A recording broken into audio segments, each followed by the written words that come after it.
ధనామనుకు మహిమ కలుగునుగాక.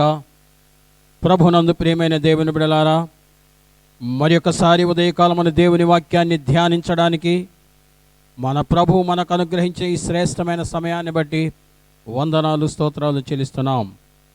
ప్రియమైన దేవుని బిడలారా, గడిచిన దినములలో విశ్వాస వీరులు అను అంశం మీద హేబేలు యొక్క జీవితాన్ని గురించి, హానోకు యొక్క జీవితాన్ని గురించి, నోవహు యొక్క జీవితాన్ని గురించి, అబ్రహాము యొక్క జీవిత విశేషాలను గురించి, అలాగనే మనం ఇస్సాకు యొక్క జీవిత విశేషాలు ధ్యానం చేశాం. ఈరోజు మన దేవుని వాక్యాన్ని ధ్యానం చేసే ముందు యాకోబు యొక్క జీవితం నుంచి మనము నేర్చుకోవాల్సిన కొన్ని శ్రేష్టమైన విషయాలను మీకు నేను జ్ఞాపకం చేస్తాను. కొన్నిసార్లు మనుషులన్నాక కొన్ని బలహీనతలు ఉండవచ్చును, కానీ ఆ మనుషుల్లో ఉన్న అత్యంత విలువైన శ్రేష్టమైన కొన్ని లక్షణాలను మనము జ్ఞాపకం చేసుకొని అతని జీవితంలో నుండి మనము నేర్చుకొనవలసిన కొన్ని పాఠములను నేను మీకు ఈ ఉదయకాలం తెలియచేయడానికి ఇష్టపడుతున్నాను. యాకోబ్, ఇస్సాకు కుమారుడైన యాకోబ్. ఇస్సాకు నాకు ఇద్దరు సంతానము, కమల పిల్లలు కలిగారు. పెద్దవాడు ఏశావు, చిన్నవాడు యాకోబ్. మనం అనేకసార్లు దేవుని వాక్యాన్ని గమనించినప్పుడు యాకోబు యొక్క జీవితాన్ని మనము మూడు భాగములుగా, మూడు విధములుగా విభజించవచ్చును. తల్లి గర్భము నుండి యాకోబు బయటకు వచ్చినప్పుడు ఇతనికి యాకోబు అని పేరు పెట్టారు. ఎందుకు పెట్టారు అంటే, యాకోబు అనే పదానికి భావము మడమ పట్టుకొనినవాడు. మడమ పట్టుకొనినవాడు. ఆది కాండములో నుండి మనం దేవుని వాక్యాన్ని 25వ అధ్యాయం 26వ వచనం చదివితే, యాకోబు అనగా మడమ పట్టుకొనినవాడు. మరి ఒక భావం ఏంటంటే, యాకోబు అంటే మోసగాడు అని అర్థం. యాకోబు అనగా మడమ పట్టుకున్నవాడు. మరి ఒక అర్థం ఏమిటంటే, యాకోబు అంటే మోసగాడు అని తెలియచేస్తుంది. రెండవది, యాకోబు యొక్క జీవితంలో ప్రారంభములో మోసగానిగానే జీవితం ప్రారంభమైంది. దేవుడు అతన్ని ఆశీర్వదించడానికి ఎన్నుకున్నా అతని జీవితంలో అనేక పర్యాయాలు మోసమే. కానీ కొంతకాలము తర్వాత యాకోబు జబ్బోకు రేవు దగ్గర ఒక రాత్రంతా దేవుని సన్నిధిలో పోరాడినప్పుడు, ఇక మీదట నీ పేరు యాకోబు కాదు, ఇశ్రాయేలుగా మార్చబడిందన్నాడు దేవుడు. ఆది కాండము 32వ అధ్యాయము 28వ వచనం చదివితే, ఇక మీదట నీ పేరు యాకోబు కాదు కానీ ఇశ్రాయేలు. ఇశ్రాయేలు అనగా మనుష్యులతోనూ దేవునితోనూ పోరాడి గెలిచినవాడు. మనుష్యులతోనూ దేవునితో పోరాడి గెలిచినవాడు. మోసగానిగా జీవితం ప్రారంభించబడింది. దేవుని సన్నిధిలో ప్రార్థించాడు. ఆ పాత జీవితాన్ని విడిచిపెట్టాడు. మనుష్యులతో దేవునితోనూ పోరాడి ప్రార్థనా జీవితం ద్వారా గెలిచేవానిగా మార్చబడ్డాడు. అలాగ మరికొంతకాలమైంది. చరిత్రలు, బైబిల్ గ్రంథం బహు స్పష్టంగా చెప్తుంది. నేను అనేక పర్యాయాలు అనేక స్థలాల్లో దైవజనుల సదస్సునకు వెళ్ళినప్పుడు యాకోబునకు ఎన్ని పేర్లయ్యా అని అడిగితే యాకోబుకు 2 పేర్లని చెప్తారు. కానీ యాకోబు యొక్క చివరి దశను 3వ పేరు ఎవ్వరు గుర్తు చేసుకోరు. యాకోబునకు కలిగిన 3వ పేరు ఏంటంటే యెషూరూన్. యెషూరూన్ అనగా నీతిమంతుడు, తిన్ననైన వాడు, యథార్థముగా జీవించువాడు. ఈ మాట యెషయా గ్రంథములో 44వ అధ్యాయము, నా సేవకుడైన యాకోబు నేను ఏర్పరచుకొన్న యెషూరూను అన్నాడు. ఇదే మాట ద్వితీయోపదేశ కాండం 33వ అధ్యాయము 16వ వచనంలో యెషూరూను అని వ్రాయబడింది. ద్వితీయోపదేశ కాండం 32:15లో యెషూరూను అనే మాట ఒక కింద ఫుట్ నోట్లో ఇజ్రాయేలు అని వ్రాయబడింది. మోసగానిగా యాకోబుగా జీవితం ప్రారంభించబడింది. మనుష్యునితోనూ దేవునితోనూ పోరాడి గెలిచిన ప్రార్థనానుభవం కలిగిన వాడుగా ఇశ్రాయేలుగా మార్చబడ్డాడు. అతని జీవితము అంతటితో ఆగలేదు, కానీ యెషూరునుగా అతని జీవితం ముగించబడింది. అనగా మన విశ్వాసమునకు కర్తయు దానిని కొనసాగించువారైన యేసు వైపు చూస్తూ కుడికి కానీ ఎడమకు కానీ తొలగకుండా, యెషూరునగా రైటస్ పర్సన్, నీతిమంతునిగా జీవించినవాడు, కుడికి కానీ ఎడమకు కానీ తొలగకుండా తిన్ననైన త్రోవలో తిన్నగా సరి అయిన మార్గములో నడిచి ముగించినవాడు అని అర్థం. ప్రియ దేవుని బిడ్డలారా, ఈరోజు చాలామంది ఇజ్రాయేలు జీవితంతో ఆగిపోతున్నారు, కానీ యెషూరునుగా తమ జీవితాన్ని ముగించడానికి ఇష్టపడటలేదు. యెషూరునుగా జీవితాన్ని కొనసాగించడానికి ఇష్టపడట్లేదు.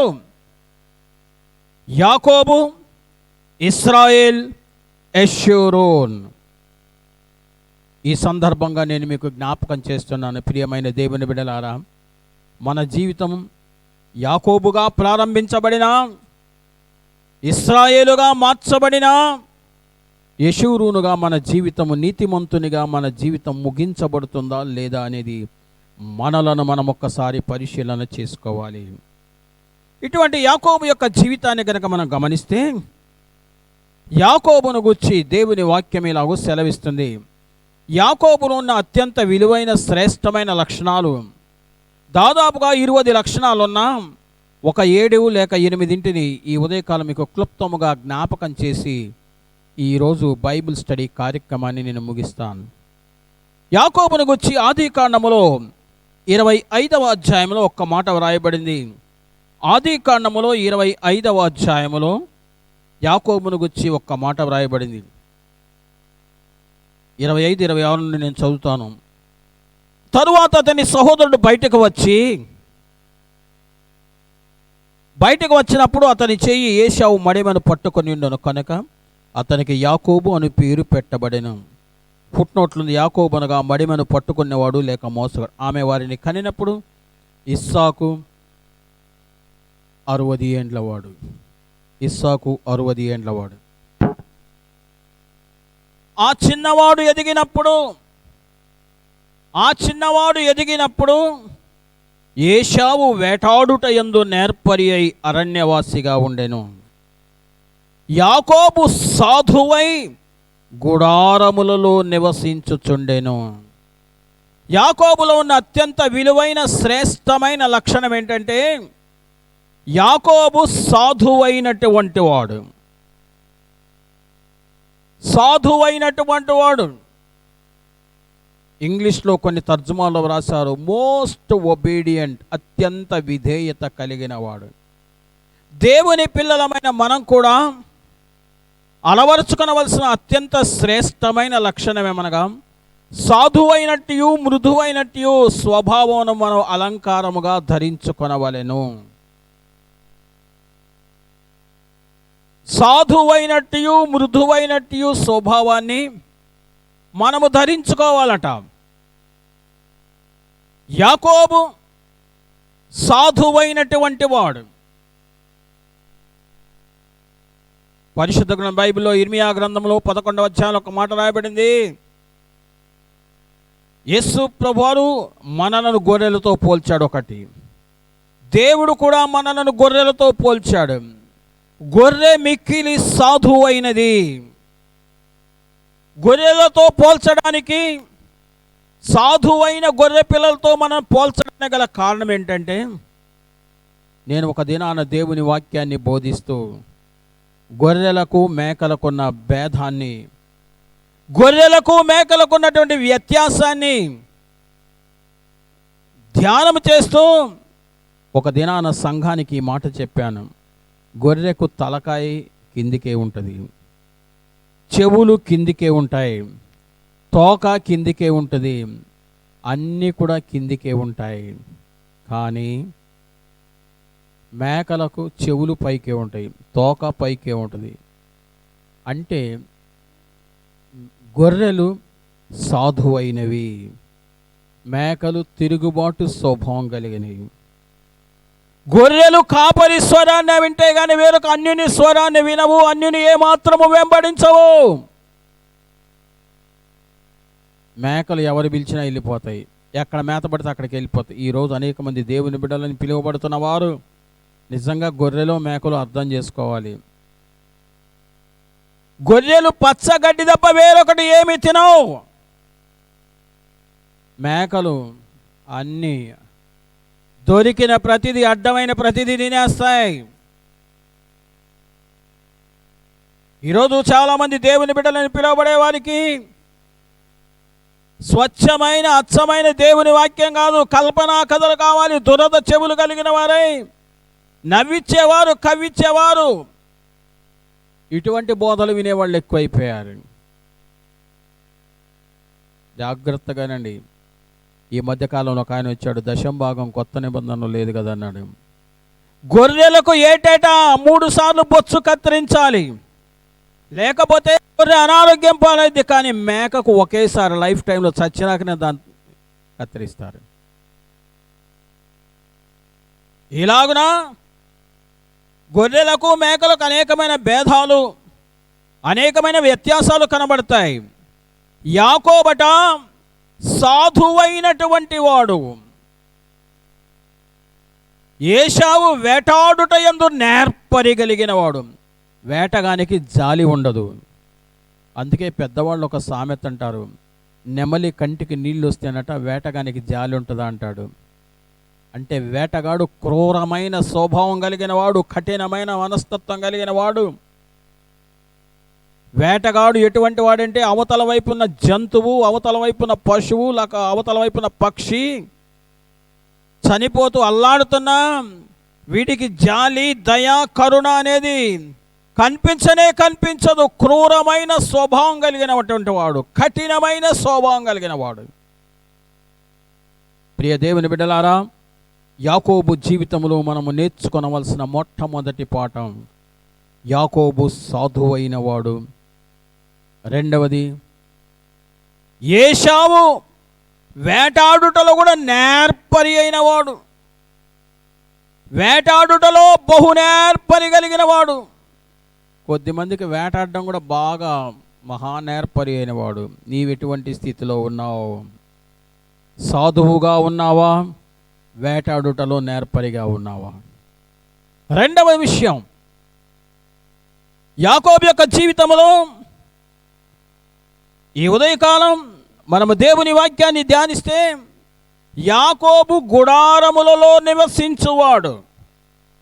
యాకోబు గుడారములలో నివసించే అలవాటు కలిగిన వాడు. ఏశావు అరణ్యములో ఉండేవాడు. గుడారాలు దేనికి సూచిస్తున్నాయి? మనము భూమి మీద పరదేశులము, యాత్రికులము గనక ఎక్కడికి వెళ్ళినా ఒక యాత్రికుడు తాత్కాలికంగా ఒక గుడారాన్ని వేసి ఆ గుడారములో సురక్షితమైన స్థలములో నివాసం చేసే అలవాటు ఉంది. గుడారము దేనికి సూచన? మనము భూమి మీద పరదేశులమును, యాత్రికులమైనా గనక ఈ లోకములో మనకు స్థిరమైనది ఏమీ లేదు అని భావన మొదటిది. రెండవది, గుడారాలు ఎక్కడ వేస్తారయ్యి అంటే సామాన్యంగా ఊరుకు దగ్గరలో, ఊరుకు సమీపములో, ఊరు చివరిలో బాటసార్లు, యాత్రికులు, పరదేశులు గుడారం వేసి, ఎందుకు? ఊరు దగ్గర నీళ్లుంటాయి, ఊరు దగ్గర వెలుతురు, కరెంటు దొరుకుతుంది, ఊరు దగ్గర అవసరమైన సామాగ్రి కొనుక్కోవడానికి అవసరం ఉంటుంది. ఊరికి సమీపములో లేక పట్టణానికి సమీపంలో గుడారాలు వేస్తారు. పట్టణానికి అత్యంత సమీపములో, ఊరికి అత్యంత సమీపములో, దానిని ఆనుకునే ఊరు చివరిలో కొత్తగా వచ్చినటువంటి ఆ బాటసార్లు లేక పరదేశులు లేక యాత్రికులు గుడారాలు వేసుకొని ఏ చిన్న అవసరత కలిగినా, ఏ చిన్న అక్కర వారికి కావాలని ఆశించిన ఆ పట్టణములోనికి లేక ఆ ఊర్లోకి వెళ్ళి అవసరమైన సామాగ్రిని కొని తెచ్చుకొని పట్టణానికి లేక ఊరుకు అత్యంత సమీపముగా, జన సామర్థ్యమునకు అత్యంత సమీపములో గుడారాల్లో నివసించేవారు. కానీ అదే ఏశావు ఊరికి దూరములో అరణ్యములో ఉండేవాడు. అరణ్యము దేనికి సాదృశ్యంగా కనబడుతుంది? అరణ్యం అంటే ఏమిటి? ఇర్మియా గ్రంథము 2వ అధ్యాయంలో అరణ్యాన్ని గురించి వ్రాయబడింది. అరణ్యం అనగా ఎటువంటి స్థలమో అరణ్యానికి ఒక నిర్వచనం ఇస్తాడు ఇర్మియా గ్రంథము 2వ అధ్యాయములో. ఐగుప్తు దేశము నుండి మిమ్మును రప్పించిన యెహోవా ఎక్కడ ఉన్న అరణ్యములో. అరణ్యములో అనగా ఇర్మియా గ్రంథము 2వ అధ్యాయం 6వ వచనంలో వ్రాయబడింది. అరణ్యానికి స్పష్టమైన నిర్వచనం ఇక్కడ వ్రాయబడింది. ఏమిటి అరణ్యం? అరణ్యం అంటే ఎడారి కలిగిన స్థలం. అరణ్యం అనగా గోతులు కలిగిన దేశం. అరణ్యం అంటే అనావృష్టి కలిగిన ప్రాంతం. అరణ్యం అంటే గాఢాంధకారము కలిగిన స్థలం. అరణ్యం అంటే ఎవరును సంచారము చేయని స్థలం అంటూ అరణ్యాన్ని గురించి నిర్వచనం రాస్తాడు. ఎవరు సంచారము లేదు, ఏ మానవుడు సంచరించని స్థలం, గాఢాంధకారము చీకటి కలిగిన స్థలం, ఎడారి కలిగిన స్థలం, అనావృష్టి కలిగిన స్థలం, ఎడారి కలిగిన స్థలం. అటువంటి అరణ్యములో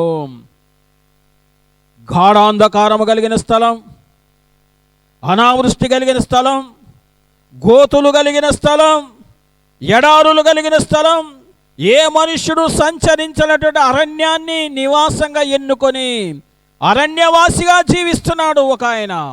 ఆయన పేరు ఏశావు. ఎంత భయంకరం! ప్రజలకు సమీపంలో ఉండడు, ప్రజలకు అందుబాటులో ఉండడు, ప్రజలతో సహవాసం లేదు, ప్రజలతో సహవాసం కలిగి ఉండడానికి ఇష్టపడలే, అరణ్యవాసిగా ఉండడానికి ఇష్టపడుతున్నాడు ఏశావు. మొదటిది, యాకోబు సాధువైన వాడు. రెండవది, యాకోబు గుడారములో నివసించేవాడు. ఏశావు చూస్తున్నాం అరణ్యవాసిగా ఉంటున్నాడు. మూడో విషయాన్ని మీకు నేను జ్ఞాపకం చేస్తాను. యాకోబు యొక్క జీవితాన్ని గుర్తిస్తే ఇద్దరు అన్నదమ్ములు, పెద్దవాడు ఏశావు, చిన్నవాడు యాకోబు. ఈయన అరణ్య సంచారం చేసేవాడు. ఒకానొక దినాన చరిత్రకారులు, బైబిల్ పండితులు రాస్తారు, ఒకానొక దినాన అరణ్యానికి వెళ్ళిపోయాడు. ఆ దినాన యాకోబు వంట చేశాడు. తన పితరుల జ్ఞాపకార్థమై వంట చేసినప్పుడు ఆ చిక్కుడుగాయల వంటకం చేసి ఉన్నాడు. అదే తరుణానికి పరిగెత్తుకుంటూ వచ్చేసాడు ఎవరు? ఏశావు. ఏశావు వచ్చి ఆయన ఆకలి కొని అలసిపోయి, మిక్కిలి అలసిపోయిన స్థితిలో ఉన్నటువంటి ఏశావు అంటాడు, ఒకనాడు యాకోబు కలగూర వంటను వండుకొనుచుండగా ఏశావు అలసిన వాడై పొలములో నుండి వచ్చి, నేను అలసినాను, ఎర్ర ఎర్రగా ఉన్నది, దానిలో కొంచెం దయచేసి నాకు పెట్టుమని అడిగాను. అందుచేత అతనికి ఏదో మనబడను. అందుకతడు యాకోబు, నీ జ్యేష్ఠత్వము నేడు నాకిమ్మని అడుగగా. దీనిని గురించి నేను ఇజ్రాయేలు దేశము సంచరించినప్పుడు బైబిల్లో కూడా ఒక చోట వ్రాయబడింది, యాకోబులో ఏ దోషము లేదని. యాకోబులో దోషం లేకపోవటం ఏంటి అని నేను ఆలోచించి అడిగినప్పుడు వాళ్ళు చెప్పిన సంగతి ఏంటంటే, ఈరోజు కూడా ప్రతి ఏటేటా పితరులను జ్ఞాపకం చేసుకుంటూ, ఆ జ్ఞాపకార్థం చేస్తూ బంధువులందరినీ పిలిచి, ఇంటివాడే ఇంటికి జ్యేష్ఠుడే. మన భారతదేశంలో కూడా ఒక సాంప్రదాయం ఉన్నది. ఇంటికి పెద్దవాడే చితికి నిప్పంటించాలి. ఇంటికి పెద్దవాడే చనిపోయిన వ్యక్తి ముందు కొండను పట్టుకెళ్తాడు. ఇంటికి పెద్దవాడే వడ్డించాలి. కానీ అనేకమైన కొన్ని పద్ధతులు, క్రమాలు పురాతన కాలం నుంచి కొన్ని కాపీ కొట్టినే కనబడతాయి. నాకు అర్థమైపోయింది. నేను అక్కడ అడిగినప్పుడు అది చెప్పిన విషయం, అది ఎంతవరకు వాస్తవం నాకు తెలియదు. కానీ ఆ రోజు అబ్రహామును జ్ఞాపకం చేసుకుంటూ, తన పితరులందరినీ జ్ఞాపకం చేసుకొంచు, తన బంధుమిత్రులను పిలిచి, ఎందుకు ఇస్సాకు మిక్కిలి ధనవంతుడు, అంత గొప్ప ధనవంతునికి కొడుకైన వాడు ఈయన వంట చేయాల్సినంత అవసరం రాలే. కానీ పితరులను జ్ఞాపకం చేసుకొంచు బంధువులని పిలిచారు కనుక ఆ సహజంగా మనం చూస్తాం, ఇంటికి పెద్దవాడే స్నానం చేసి, పొయ్యి ముట్టించి, వంట చేసి వచ్చిన బంధుమిత్రులకు తానే వడ్డించవలసినది. అప్పటి వరకు యాకోబు తాను అన్ని కార్యక్రమాలు చేసి ఆహారము, వంట అన్ని సిద్ధపరిచాడు. కానీ సిద్ధమైపోయే సమయానికి అలసిపోయిన పరిస్థితిలో ఏశావు వచ్చాడంట. ఏశావు వచ్చినప్పుడు జాగ్రత్తగా వినండి, ఆహారం కొంచెం పెట్టమంటే అన్నాడు, నేను వడ్డించకూడదు, నీ జ్యేష్ఠత్వం నాకు ఇస్తే నేను వడ్డిస్తా, లేకపోతే వడ్డించ. ఎందుకు? సహజంగా మనం కొన్నిసార్లు చూస్తాం, ఇంటికి పెద్దవాడు ఉండగా చిన్నవాడు ఆ పని చెయ్యకూడదు. నేను విన్న సంగతి అందులో వాస్తవని నేను గ్రహించాను. కానీ జాగ్రత్తగా వినండి, ఇంటికి పెద్దవాడు వచ్చిన తర్వాత నేను జ్యేష్ఠుడు కాదు కనుక నేను చేయకూడదంటే, జ్యేష్ఠత్వం నాకు అక్కర్లేదు, నువ్వు తీసుకోమన్నాడు. జ్యేష్ఠత్వపు విలువను ఎరగనేవాడు ఏశావు. జ్యేష్ఠత్వం అంటే ఏంటో ఎరగనివాడు. జ్యేష్ఠుడు ప్రథమ సంతానము రెట్టింపు భాగమునకు హక్కుదారుడు. ప్రతి తొలుచూలు బిడ్డ దేవునికి ప్రతిష్ఠితమైనది. తండ్రి తర్వాత అధికారము జ్యేష్ఠునిదే. అంత ఆధిక్యత కలిగిన వాడు, జ్యేష్ఠునికి ఉండవలసిన అర్హతలు యోగ్యతలు ఉన్నటువంటి ఇతను తన జ్యేష్ఠత్వాన్ని తృణీకరించాడు. జ్యేష్ఠత్వం యొక్క విలువను ఎరగనివాడు. ఒక్క మాట చెప్పాలంటే, ఈరోజు చాలామంది తమ స్థాయిని ఎరగనివాడు, తమ స్థితిని ఎరగనివాడు, తాను ఏ స్థితిలో ఉన్నాడో ఏమై ఉన్నాడో ఎరగకుండా జీవించేవారు అనేక మంది ఉంటారు. ఈరోజు ప్రభునందు ప్రియమైన దేవుని బిడ్డలారా, జ్యేష్ఠత్వపు విలువను ఎరగని వ్యక్తి ఏశావు. కానీ జ్యేష్ఠత్వాన్ని సంపాదించుకున్న వ్యక్తి యాకోబు. తాను జ్యేష్ఠుడు కాకపోయినా జ్యేష్ఠత్వపు విలువ ఎరగలే, గుర్తించలే రూబేన్. కానీ యూదా జ్యేష్ఠుడుగా ఎంచబడెను అని వ్రాయబడింది. కారణం ఏంటి? తన సహోదరులకు సహాయపడి జ్యేష్ఠత్వాన్ని, రూబేను జ్యేష్ఠత్వాన్ని పోగొట్టుకున్నాడు, యూదా జ్యేష్ఠత్వాన్ని సంపాదించుకున్నాడు. దావీదునకు 7 అన్నలున్నారు. పిరికి వారై దేవుని సన్నిధిలో జీవించలే, కానీ దావీదు జ్యేష్ఠుడుగా ఎంచబడుతున్నాడు. ఈరోజు చాలామంది జ్యేష్ఠత్వము అనే దానికి విలువను ఎరగకుండా జీవించేవారు. ఒక్క మాట చెప్పాలంటే, పరలోకమే జ్యేష్ఠుల సంఘం. హెబ్రీలకు రాసిన పత్రిక 12:23 రాయబడింది. జ్యేష్ఠత్వము. ఈరోజు జ్యేష్ఠత్వపు విలువను ఎరగని వాడిగా ఉన్నావేమో. ఒకవేళ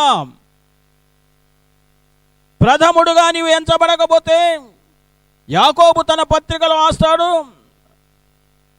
యాకోబు పత్రికలో 1వ అధ్యాయంలో కనుక మనం చదవగలిగితే, యాకోబు తన పత్రికలో రాస్తూ చాలా స్పష్టంగా అంటాడు. 1వ అధ్యాయము 16-18 వచనం, ఆయన తాను సృష్టించిన వాటిలో మనము ప్రథమ ఫలముగా ఉండునట్లు, తాను సృష్టించిన వాటిలో మనము ప్రథమ ఫలముగా జ్యేష్ఠులముగా ఉండుట కొరకు సత్యవాక్యము వలన మనలను తన సంకల్ప ప్రకారము కనెను. ఎందుకన్నాడు? మనము జ్యేష్ఠులుగా ఉండాలని ఆశపడుతున్నాడు దేవుడు. అందుకే అంటాడు, మొదటి వారముగా ఉండడానికి దేవుడు ఇష్టపడుతున్నారు. మొదట ఎవడు కోనేట్లోకి దిగుతాడో వాడు బాగుపడతాడు అన్నాడు. మొదటి అప్పము ఎవరు తీసుకొస్తే వాళ్ళకు సమృద్ధి అయిన ఆహారం అని అన్నాడు. మీరు పిసికిన పిండిలో అన్నిటిలో మొదటి ముద్ద దేవునికి ఇస్తే ఆశీర్వాదం అన్నాడు.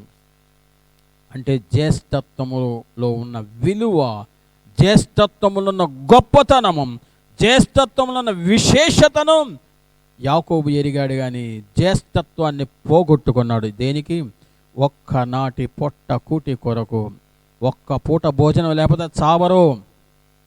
అందుకే నేనంటాను, జ్యేష్ఠత్వపు విలువను ఎరిగిన వాడు యాకోబు, జ్యేష్ఠత్వాన్ని పోగొట్టుకున్న వ్యక్తి ఏశావు. ఒక్కనాటి పొట్ట కూటి కొరకు తన జ్యేష్ఠత్వాన్ని అమ్మి వేసుకొనినటువంటి వ్యక్తి. ఒక్క పూట భోజనం లేకపోతే చచ్చిపోరండి. కానీ జ్యేష్ఠత్వం లేకపోతే దైవ ఆశీర్వాదాన్ని పోగొట్టుకున్నాడు. నెంబర్ 4, 4వ విషయాన్ని మీకు నేను జ్ఞాపకం చేస్తా. యాకోబులో ఉన్న శ్రేష్టమైన విషయం. యాకోబు తన జీవితంలో మనం గమనిస్తే శాశ్వతమైన వాటి మీద లక్ష్యం ఉంచాడు.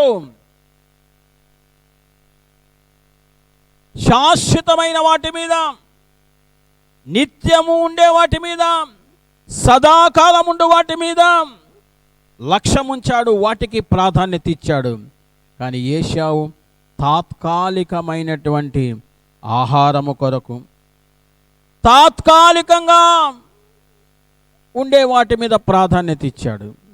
ఈరోజు దేవుని బిడ్డలకు మరి ఒక్కసారి నేను మీకు జ్ఞాపకం చేస్తున్నా, మనం దేవుని మందిరానికి వస్తున్నాం, దేవుని వాక్యాన్ని వింటున్నాం, దేవుని సన్నిధిలో ప్రార్థిస్తున్నాం. మన జీవితంలో తాత్కాలికమైన వాటికి ప్రాధాన్యత ఇస్తున్నామా, శాశ్వతమైన వాటికి ప్రాధాన్యత ఇస్తున్నామా? ఆలోచించారా ఎన్నడైనా? ఒక్కనాటి భోజనం కొరకు శాశ్వతంగా ఉండే జ్యేష్ఠత్వాన్ని విడిచిపెట్టేశాడు. ఈ సందర్భంగా నేను మీకు ఒక మాటను తెలియచేయడానికి ఇష్టపడుతున్నాను. కొన్ని మాసాల క్రితం ఒక దినాన తాత్కాలికమైన వాటికి ప్రాధాన్యత ఇస్తున్నామా, శాశ్వతమైన దానికి ప్రాధాన్యత ఇస్తున్నామా అన్న అంశమును బోధిస్తూ ఒక ఊర్లో ఒక వాక్యాన్ని నేను జ్ఞాపకం చేశాను. ఏంటంటారేమో, అయ్యా మీకు ఒక బిడ్డ జన్మిస్తే, మీకు ఒక అబ్బాయో అమ్మాయో జన్మిస్తే 3వ సంవత్సరం మొదలు పెడతావు, వానికి అక్షరాభ్యాసం చేయిస్తావు, నర్సరీ అంటావు, ఎల్కేజీ అంటావు, యూకేజీ అంటావు, 3 సంవత్సరాలు అయిపోద్ది. 5వ సంవత్సరం రాగానే మొదటి తరగతి తీసుకెళ్ళిపోతావు. 3వ సంవత్సరం స్టార్ట్ కాగానే నర్సరీ అన్నావు, ఎల్కేజీ అన్నావు, యూకేజీ అన్నావు. 10 సంవత్సరాల పాటు 10వ తరగతి దాకా చదివిస్తావు. అంటే 13 సంవత్సరాల కాలం అయిపోయింది. 10 అయిపోగానే ఇంటర్మీడియట్ 2 సంవత్సరాలు చదివిస్తావు, 15 సంవత్సరాలు అయింది. ఆ తర్వాత వాడిని డిగ్రీయో పీజీయో చేపిస్తావు, మొత్తం 22 సంవత్సరాల దాకా చదివిస్తావు వాడిని. 3వ సంవత్సరం ప్రారంభం చేసి 22 సంవత్సరాల పాటు వాడిని పాఠశాలకు, తర్వాత కాలేజీకి, తర్వాత యూనివర్సిటీకి పంపిస్తావు. ప్రతిరోజు ఉపాధ్యాయుడు వారికి కనీసం మినిమం 5 గంటలు, 22 సంవత్సరాల పాటు ప్రతిరోజు 5 గంటల చొప్పున తరగతిలో కూర్చోవాలి, ఉపాధ్యాయులు చెప్పే మాటలు వినాలి. ఎందుకయ్యా అంటే వాని భవిష్యత్తు బాగుండాలి అన్న ఉద్దేశంతో 22 సంవత్సరాలు వాడిని కష్టపెడతావు. 22 సంవత్సరాలు ప్రతిరోజు 5 గంటలు పాఠశాలలో లేక కాలేజీలో యూనివర్సిటీలో కూర్చోబెడతావు. మళ్ళీ ఇంటికి వచ్చినా కూడా ఇంకా కనీసం ఒక 2-3 గంటలు చదివిస్తావు. అంటే ప్రతిరోజు కనీసం 6 గంటలు 7 గంటలు చదివిస్తున్నావే. ఒక్క 22 సంవత్సరాలు రోజుకు 7 గంటల చొప్పున కూర్చోబెట్టి చదివిస్తావు. ఎందుకయ్యా అంటే వాని భవిష్యత్తు బాగుండాలంటావు. సరే, దేవుడు కృప చూపి, దేవుడు కనికరించి 22 సంవత్సరాల్లో నీ ఎడ్యుకేషన్ పూర్తయితే, ఉద్యోగం కనుక ఒకవేళ వెంటనే లభిస్తే, 23వ సంవత్సరాన కనుక నీకు ఉద్యోగం దొరికితే, ఒక ఉద్యోగి ఎంతకాలం పని చేయగలడా అంటే 60 సంవత్సరాల పాటు. 23 నుంచి 60 లెక్కైన 37 సంవత్సరాలు. ఒక 37 సంవత్సరాల భవిష్యత్ జీవితం కొరకు, 37 సంవత్సరాల క్షేమకరమైన జీవితం కొరకు 22 సంవత్సరాల పాటు ప్రతిరోజు 7 గంటలకు పైగా పిల్లవాడిని కష్టపెడుతున్నాడు, చదువుకుంటున్నాడు. వాటి మీద లక్ష్యం వస్తే నేను అప్పుడు అన్నా, ఉద్యోగం 25 ఏళ్లకు దొరకవచ్చు, దొరకకపోవచ్చు. ఒక 37 సంవత్సరాల భవిష్యత్తులో నెమ్మదిగా క్షేమంగా ఎవడికి చెయ్యి చాపకుండా ఉండాలని ఒక భవిష్యత్తు జీవితం కొరకు 22 సంవత్సరాలు ప్రతిరోజు 7 గంటల పాటు వాడిని కష్టపెడుతున్నావు, బాధ పెడుతున్నావు. వాడు చదువుతున్నాడు కదా, దానికే నీవంత ప్రాధాన్యత ఇవ్వగలిగితే యుగ యుగములు వేల వేల సంవత్సరాలు ప్రభుతో కూడా సదాకాలం ఉండాలంటే దేవుని సన్నిధికి నీవు ఎంత ప్రాధాన్యత ఇస్తున్నావు?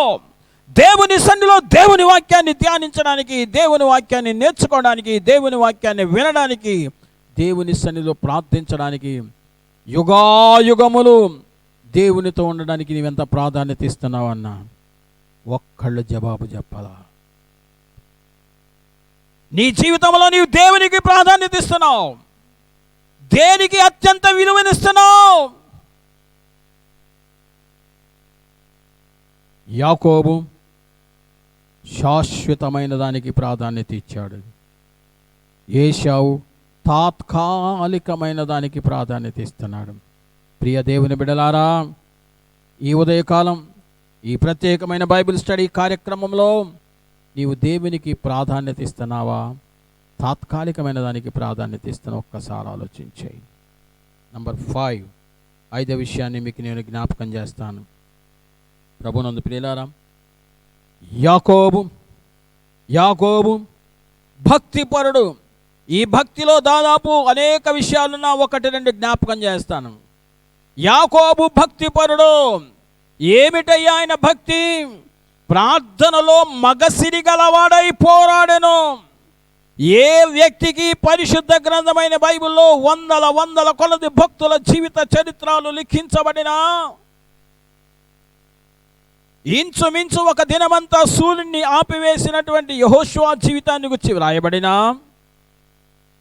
ముందుకు వెళ్ళిన సూర్యుని తిరిగి వెనుకకు నడిపించినటువంటి హిజ్కియా వంటి గొప్ప భక్తుని జీవితాన్ని గురించి వివరించబడిన, మగసిరి గలవాడై దేవునితో పోరాడనని వ్రాయబడింది కేవలం యాకోబు యొక్క జీవితాన్ని గురించి. యాకోబు ఒక రాత్రంతా దేవుని సన్నిధిలో ప్రార్థించి మగసిరి గలవాడై దేవునితో. అందుకే నేను ఒక్కొక్కసారి అంటాను, చిన్న పిల్లవాని ప్రార్థన కన్న తల్లిని నిలిపివేసినట్లుగా యాకోబు యొక్క ప్రార్థన సర్వశక్తి గల దేవుని నిలిపేసింది.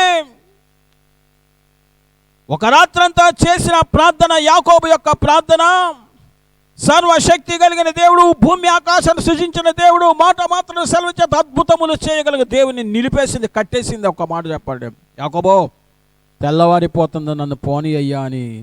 సర్వశక్తి కలిగిన దేవుడు, మహిమ కలిగిన దేవుడు, మహోన్నతుడైన దేవుడు, పరిశుద్ధుడైన దేవుడే యాకోబును బ్రతిమాలుతున్నాడు. యాకోబో తెల్లవారిపోతుందయ్యా, నన్ను పోనీ అంటే, లేదో నీవు నన్ను ఆశీర్వదిస్తేనే కానీ నేను నిన్ను విడిచిపెట్టనని పట్టుదలతో దేవుణ్ణి విడిచిపెట్టకుండా మగసిరి గలవాడై ప్రార్థించిన వ్యక్తి యాకోబు. అటువంటి ప్రార్థనా జీవితం నీకుందా? ప్రభువా నీవు నాకు ఇస్తే నేను పోతా, లేకపోతే పోనానా అని ఎప్పుడైనా అనగలవా? ప్రియ దేవుని బిడ్డలారా, 2001 సంవత్సరం ఒక ఇన్సిడెంట్ జరిగింది. సువార్త పరిచర్య కొరకు నేను నా వాహనం ఒక కిరాయి అద్దె తీసుకొని నేను బైబిల్ కాలేజీ విద్యార్థులతో సువార్త చేయడానికి వెళ్ళాను. అనుకోకుండా ఆ దినమన ఒక బైబిల్ కాలేజ్ విద్యార్థి ఆ వాహనాన్ని యాక్సిడెంట్ చేసేసాడు. వెంటనే ప్రార్థన, ప్రభువా, ఆ రాత్రంతా నేను మోకరించి ప్రార్థన చేశా, ప్రభువా నీవు నాకు వాహనం ఇస్తే నేను సువార్తకు వెళ్తా, లేకపోతే నేను వెళ్ళలేనన్నాను. నీవు నాకు ఇస్తే నేను వెళ్తా, లేకపోతే వెళ్ళలేనని చెప్పి ఆ రాత్రంతా యాకోబులాగా పట్టుదలతో మోకరించి ప్రార్థన చేశాడు.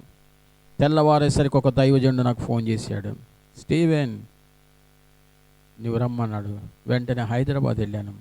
తన భార్య పేరు మీద ఒక వాహనాన్ని, టాటా సుమో వాహనాన్ని వెంటనే నాకు ఇచ్చేశాడు. ఎందుకు ఈ మాట చెప్తున్నాను? పట్టుదల కలిగిన ప్రార్థన, మగసిరి కలిగిన ప్రార్థన, భక్తితో కూడిన ప్రార్థన, మన శక్తివంతమైన ప్రార్థన సర్వశక్తి కలిగిన దేవుని ఆపేస్తుంది అంతే.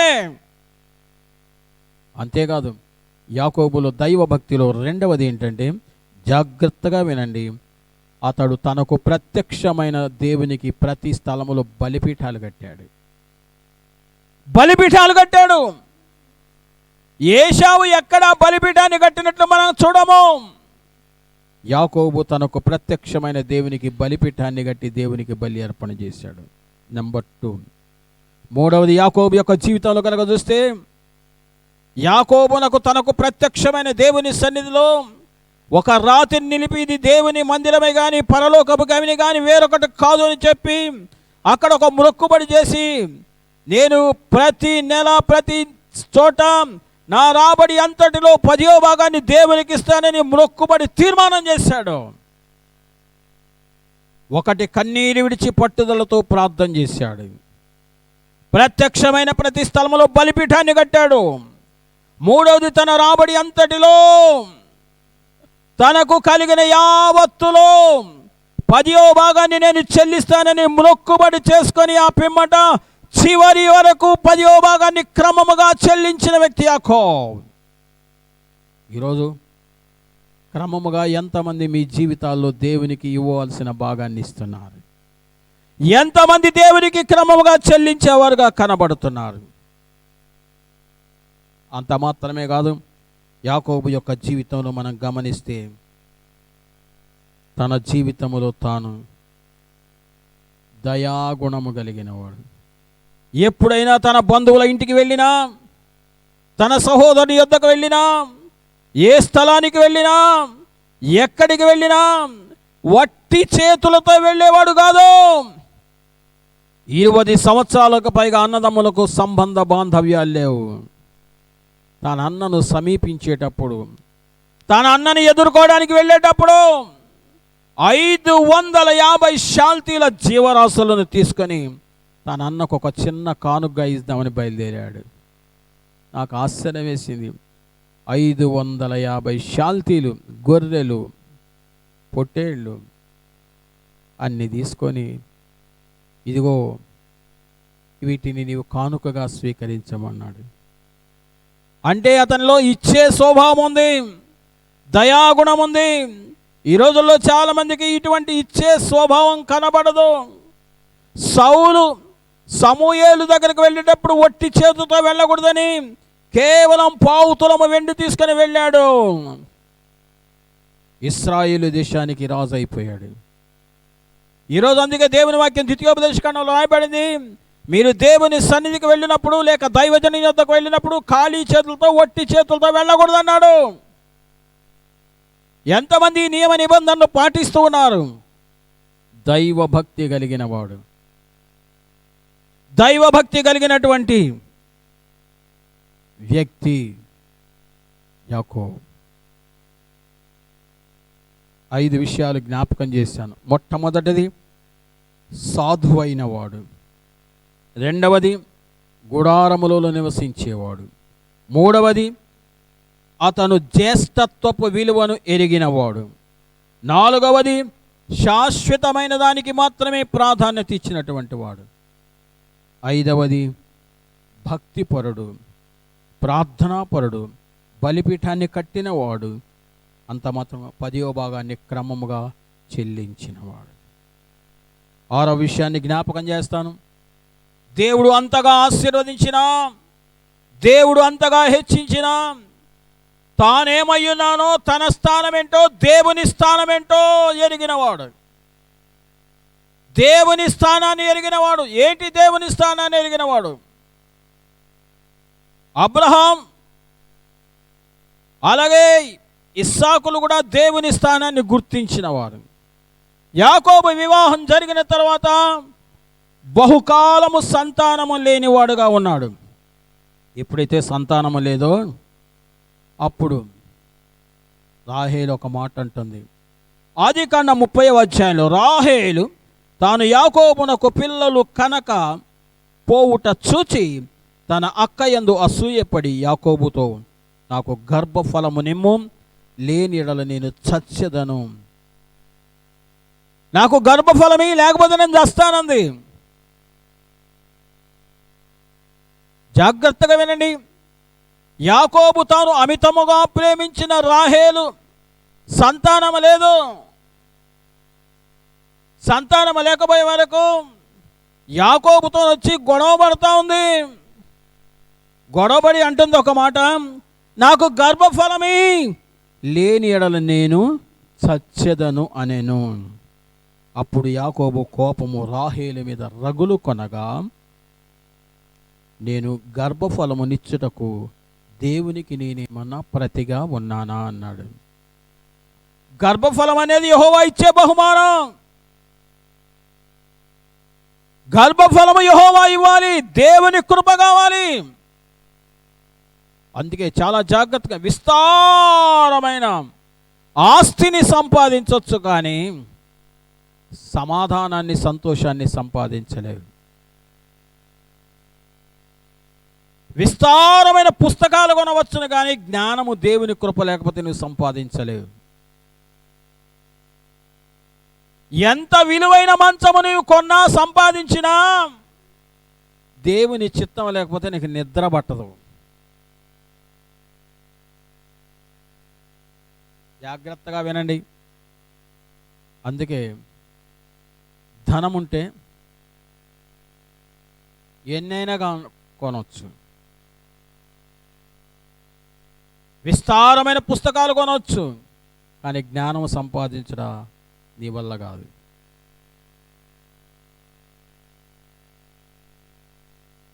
కాబట్టి ఈ ప్రత్యేకమైన సమయంలో దేవుని స్థితి ఏంటో, దేవుడు ఏమి చేయగలడో, దేవుడు ఏ కార్యం చేయగలడో, దేవుడు ఎటువంటి శక్తివంతుడో, దేవుని శక్తిని, దేవుని కృపను, దేవుని స్థానాన్ని ఎరిగినటువంటి వాడు.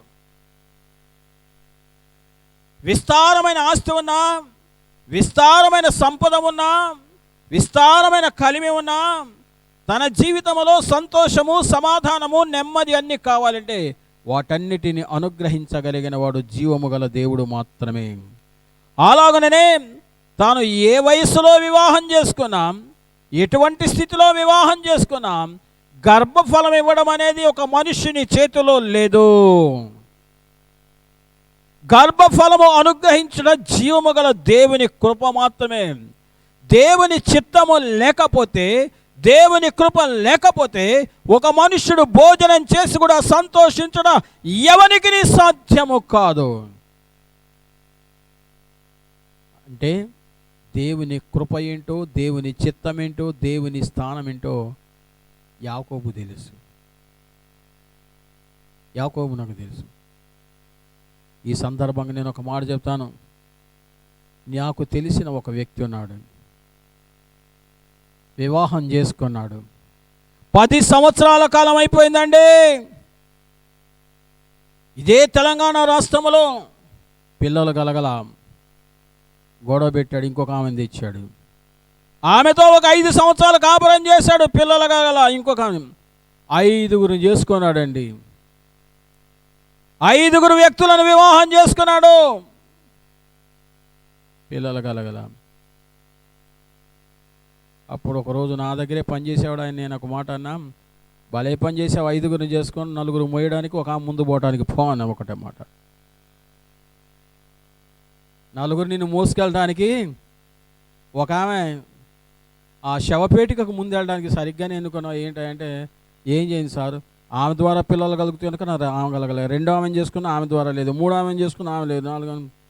నేనన్నా ఎన్ని చేసుకున్నా దేవుని చిత్తము లేకపోతే, దేవుని కృప లేకపోతే సంతానం కలగడం కూడా ఇష్టం అనుకున్నావు అయ్యా అన్నాను. వైద్యుడి దగ్గరికి వెళ్ళారు, ఎన్ని చెక్ చేసుకున్నా అన్ని బాగానే ఉన్నాయి కానీ సంతానం కలగట్లే.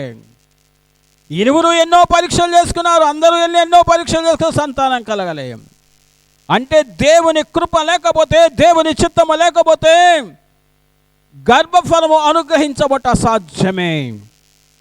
అందుకే ఈ సందర్భంగా దేవుని స్థానాన్ని ఎటువంటిదో, దేవుడు ఎటువంటి వాడో గుర్తించాలి. దేవుని స్థానాన్ని గుర్తించాడు యాకోబు.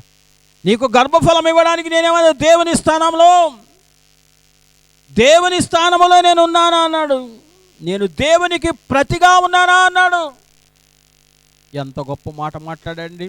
ఈరోజు నీకు ఇబ్బంది ఉందా, నేను తీరుస్తా పో.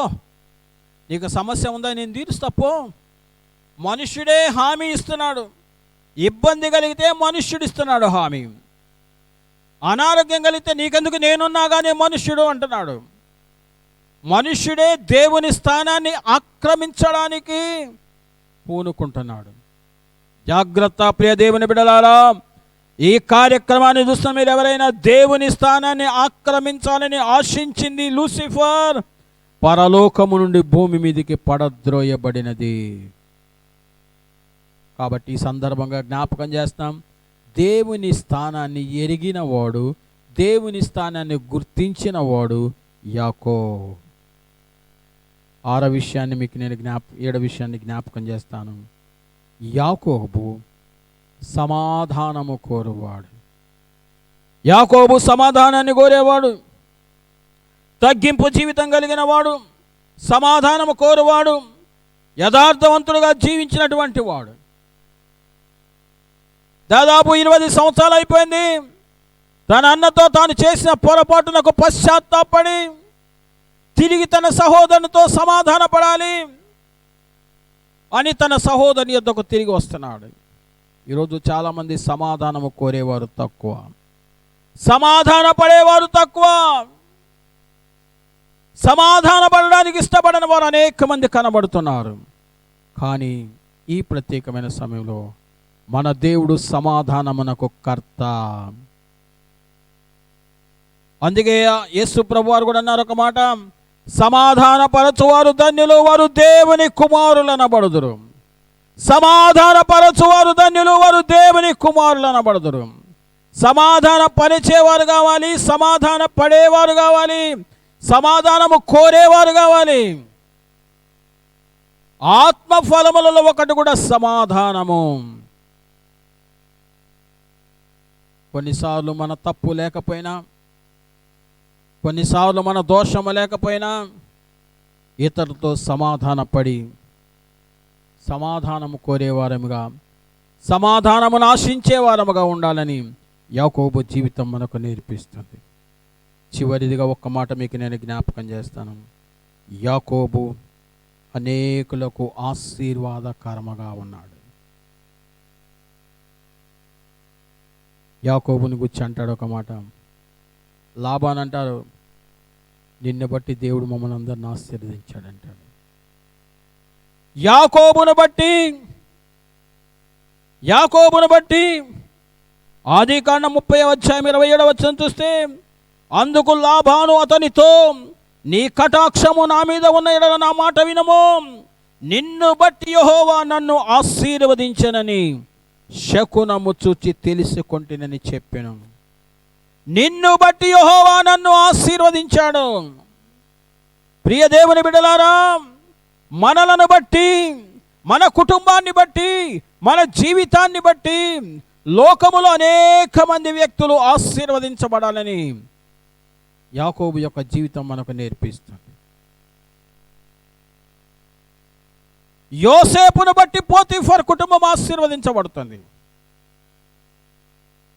అబ్రహామును బట్టి అబీమెలెకు కుటుంబం ఆశీర్వదించబడుతుంది. నిన్ను బట్టి కూడా నీ పరిసర ప్రాంతాల్లో ఉన్నవారు ఆశీర్వదించబడుతున్నారా? నిన్ను బట్టి నీ కుటుంబాలు ఆశీర్వదించబడుతున్నాయా? ఒక్కసారి ఆలోచన చేయవలసిందిగా కోరుతున్నా. ప్రియ దేవుని బిడ్డలారా, ఈ ప్రత్యేకమైన సమయంలో యాకోబు జీవితం మరలా మీకు జ్ఞాపకం. యాకోబు జీవితం 3 విషయాలుగా, 3 ప్రత్యేకమైన భాగాలుగా విభజింపబడింది. యాకోబుగా మోసగానిగా ప్రారంభించబడింది. మనుషులతో దేవునితో పోరాడి గెలిచిన వ్యక్తిగా ప్రారంభం చేశాడు. చివరి దశలో యెషూరునుగా, నీతిమంతునిగా తన జీవితం ముగించబడింది. యాకోబు జీవితం నుంచి మనం నేర్చుకోవలసిన కొన్ని పాఠాలు క్లుప్తంగా చెప్పాను. నెంబర్ 1, అతడు సాధువైన వాడు అని ఏశావు వేటాడుటలో నేర్పరి. యాకోబు గుడారములలో, పట్టణములకు లేక పల్లెలకు అత్యంత సమీపములో ఉండి గుడారాలలో నివాసం చేసేవాడు. ఏశావు అరణ్యములో నివాసం చేసేవాడు.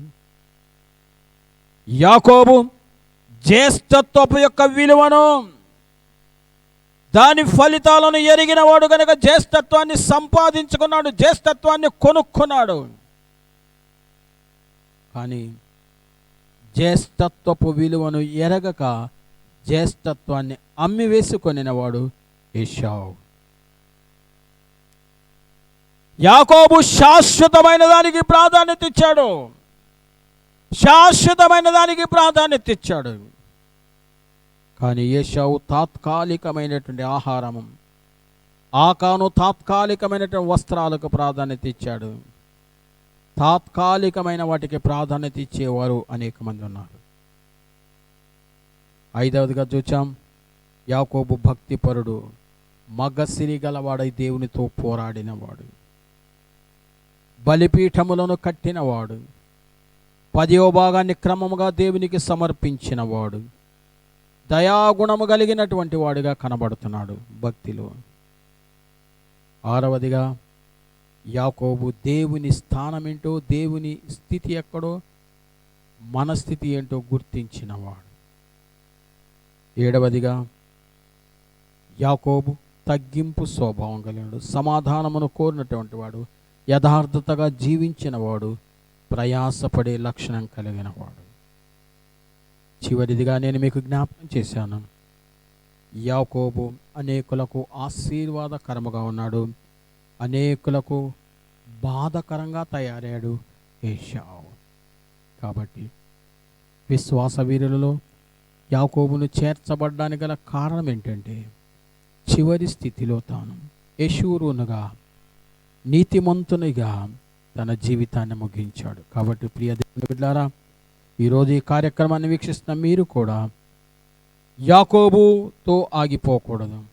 యాకోబు ఇశ్రాయేలుగా మార్చబడ్డాడు, అంతటితో మన జీవితం ఆగిపోకూడదు. కానీ యెషూరును వలె, అనగా మన విశ్వాసమునకు కర్తయు దాన్ని కొనసాగించు యేసు వైపు చూచుచు మన ఆధ్యాత్మిక జీవితంలో కుడికైనా ఎడమకైనా తొలగిపోక తిన్ననైన జీవితం, యథార్థమైన జీవితం, నీతిమంతులుగా జీవించి యెషూరునుగా యాకోబు తన జీవితాన్ని ముగించినట్లుగా మన జీవితం కూడా అలాగూ తిన్ననైన వారముగా, యథార్థపరులుగా, నీతిమంతులుగా జీవించగలిగితే, యాకోబులో ఉన్న శ్రేష్టమైన లక్షణాలు మనం అలవర్చుకోగలిగితే మనము కూడా విశ్వాస వీరుల జాబితాలో చేర్చబడగలము. అట్టి కృప దేవుడు మనకు దయచేయునుగాక. ఆమేన్. ప్రభునందు ప్రియులారా, మరొకసారి యేసుక్రీస్తు నామమున శుభములు తెలియచేస్తున్నా. జాగ్రత్తగా వినండి. అనేక మంది నాకు ఫోన్ చేసి కోరిన రీతిగా రేపు మంగళవారం నుండి యుగ సమాప్తికి సూచనలు, రెండవ రాకడను గురించి, ప్రభు రాకడ, కడవరి గడియ సిద్ధపాటు, యేసు ప్రభు యొక్క రెండవ రాకడకు ముందు అత్యంత వేగముగా జరుగుతున్న సూచనలన్నిటి గురించి సవివరముగా మంగళవారం నుంచి శుక్రవారం వరకు వారములో 4 రోజులు క్రమముగా వివరించబడతాయి. దేవుని వాక్యాన్ని ధ్యానించండి, ప్రభువు రాకడ కొరకు ఆయత్తపడండి. ప్రభు మిమ్మును మీ కుటుంబమును ఆశీర్వదించునుగాక. ఆమేన్. ప్రార్థన. కృపగల తండ్రి, ప్రేమగల ప్రభువానికి వందనాలు. విశ్వాస వీరుల జాబితాలో ఈరోజు యాకోబు యొక్క జీవితాన్ని గురించి కొన్ని మాటలు జ్ఞాపకం చేసుకోవడానికి కృప చూపే వందనాలు. కార్యక్రమాన్ని వీక్షించిన ప్రతి బిడ్డ ఆశీర్వదించబడకు సహాయం చేయండి తండ్రి. నీకు వందనాలు ప్రభా. మీ చిత్తమైతే మంగళవారం నుంచి జరిగే యుగ సమాప్తికి సూచనల అంశం మీద అనేక ఆత్మీయ సత్యములను మాకు బయలుపరిచి మీరాకడ కొరకు మమ్మల్ని సిద్ధపరచమని యేసు నామమున అడుగుచున్నాము తండ్రి. ఆమేన్, ఆమేన్, ఆమేన్. ప్రభు మిమ్మును మీ కుటుంబాలను దీవించును గాక. ప్రభునందు ప్రియమైన దేవుని బిడ్డలారా, మరలా రేపు ఉదయకాలమున 10 గంటలకు దైవజనులు జాన్ వెస్లీ ఒక ప్రత్యేకమైన కార్యక్రమంలో దేవుని వాక్యాన్ని మీకు బోధిస్తారు. శ్రద్ధగా విందాం. దేవుడు మిమ్మును మీ కుటుంబాలను దీవించును గాక.